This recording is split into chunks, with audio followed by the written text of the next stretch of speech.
बाबर आजम बाहर, रिजवान बाहर, शाहीन शाह अफरीदी बाहर, हारिस रऊफ बाहर, नसीम शाह बाहर। चैंपियन ट्रॉफी के बाद वही वाला ड्रामा पीसीबी का और पाकिस्तान के प्लेयर्स का शुरू हो गया है, जो हर आईसीसी इवेंट में जिल्लत और रसवाई के बाद शुरू हो जाता है। लेकिन अब न्यूज ये आ रही है कि बाबर आजम, शाहीन अफरीदी, उसके बाद हारिस रऊफ, इनकी छुट्टी होने जा रही है और ये जो है वो इसके बाद पाकिस्तानी टीम में आपको बहुत अरसा शायद नजर है कि फैंस को लॉलीपॉप दिया जाता है। इस बार भी वही लॉलीपॉप तैयार हो चुका है, बट बस उसका लॉन्च होना बाकी है। और आप देखोगे, हैरान होगा कि भाई ये पीसीबी दिलेर क्यों नहीं है, ये पाकिस्तान के प्लेयर दिलेर क्यों नहीं है, ये हकीकत का सामना क्यों नहीं करते। ये कि अपने अपने घरों में जाओ और आराम से जो चैंपियंस ट्रॉफी से खूब पैसा कमाया है, रिलीज करो ना थोड़ा। हाँ, और पैसा भी खुला आ रहा है। सेंट्रल कॉन्ट्रैक्ट की मद में तो आपका 60-60 लाख रुपए नहीं रुकेगा ना। मैच खेलो ना खेलो, और जो इश्तेहारों के लिए चैंपियंस ट्रॉफी से दर्जनों के हिसाब से इश्तेहार पकड़े हुए थे, उनकी एडवांस पेमेंट भी आ गई होगी अकाउंट में। और अभी तो आई है भाई, अभी तो पीएसएल का शेड्यूल भी आ गया। चलो से सब कुछ निकल जाए, उसके बाद फैसला करने का क्या ही फायदा।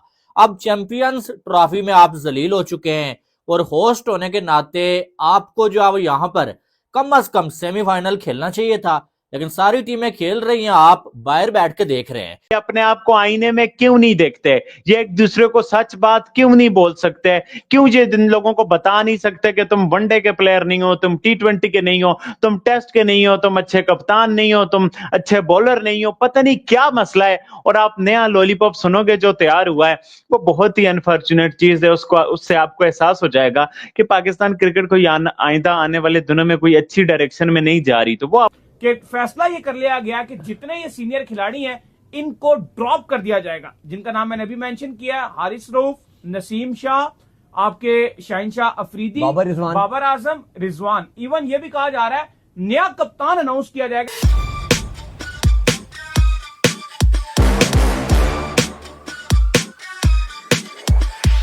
उसकी वजह यह है कि वो प्रॉपरली इन्वेस्ट कर रहे हैं, वो क्रिकेट को एक कॉर्पोरेट सेक्टर के तौर पे लेके जा रहे हैं सर। लेकिन यहां पे मसला यह है कि अब इसका हल क्या है मूविंग फॉरवर्ड। सर, पाकिस्तान को करवा घूंट भरना पड़ेगा। ये जो पाकिस्तान के लफंगे तलंगे हैं ना, ये जो ग्रुप बंदी है, ये जो कुछ 6-7 लोग हैं जो क्रिकेट को जोंकों की तरह चिमटे हुए हैं पाकिस्तान टीम को, इनको एक बार आपको सर्जरी करनी पड़ेगी, नासूर आपको काटना पड़ेगा, जख्म से आपको गंदगी दूर करनी पड़ेगी। नहीं करेंगे पूरी बॉडी को खा जाएगा ये मैं आपको बता रहा हूं। आप फुरुख से निकल के मुंह से फिर तो अब घुमा देता था। इनको अब एक तो ये बात पता है कि एक तो रमजान ईद है, एक तो वैसे ही बेहतर ये वही बाद में आपको बताएंगे, अभी तो उसके भी ऐड आने अगले महीने। हाँ, तो चलो, लेकिन फिलहाल अभी जो फोकस है ना वो आपका वो होना चाहिए। जो भी चैंपियंस ट्रॉफी में इतने इश्तेहार कमाए हैं, अब वो इतना नोट कमा लिया भाई, वो कहीं खर्च भी तो होना चाहिए ना। तो अब अपनी फैमिलीज को महंगे महंगे ब्रांड्स के ईद के कपड़े दिलाइए।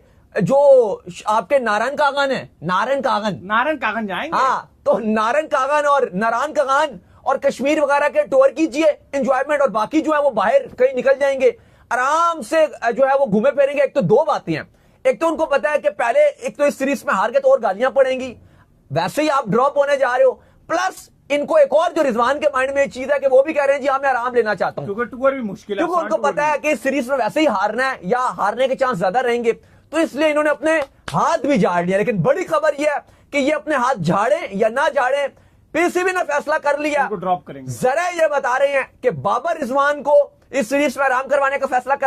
लेकिन इन प्लेयर्स के ड्रामे आपको मालूम है हमेशा से रहते हैं, और इस बार फिर से ड्रामा जो है वो नया शुरू होने जा रहा है।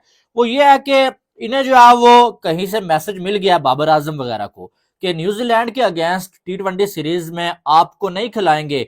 5 टी20 मैचेस हैं, पाकिस्तान ने टूर करना है, ठीक है, लेकिन इनको ये मैसेज मिल गया कहीं से कि आपको जो है वो न्यूजीलैंड के अगेंस्ट जो है वो नहीं खिलाया जाएगा। जिसके बाद इन 3-4 पाकिस्तान के प्लेयर्स ने आपस में बातचीत की है और अब ये तय कर लिया है कि हम ये करेंगे कि हम जो है वो ड्रॉप होने से पहले ये कह देंगे कि भाई हमें रेस्ट चाहिए और हम जो है वो रेस्ट करना चाहते हैं, हम जो है वो ये सीरीज नहीं खेलना चाहते। और बाबर आजम ने ये सोच लिया है कि या तो मैं रेस्ट का बहाना बनाऊंगा या मैं ये कह दूंगा कि मैं शादी कर रहा हूं और मैं शादी करने लगूंगा, और उधर दूसरी साइड से कोई ये नहीं बोलेगा कि बाबर आजम को ड्रॉप किया गया, बल्कि ये बोला जाएगा यार बाबर तो किंग है, बाबर तो किंग है, बाबर को ड्रॉप कभी कर ही नहीं सकता है कोई। तो जब इस किस्म की सियासत पीसीबी में सियासत एंटर होगी और अपने लोगों को ऑब्लाइज किया जाएगा, नेपोटिज्म होगा, तो टैलेंट कहां पे आएगा?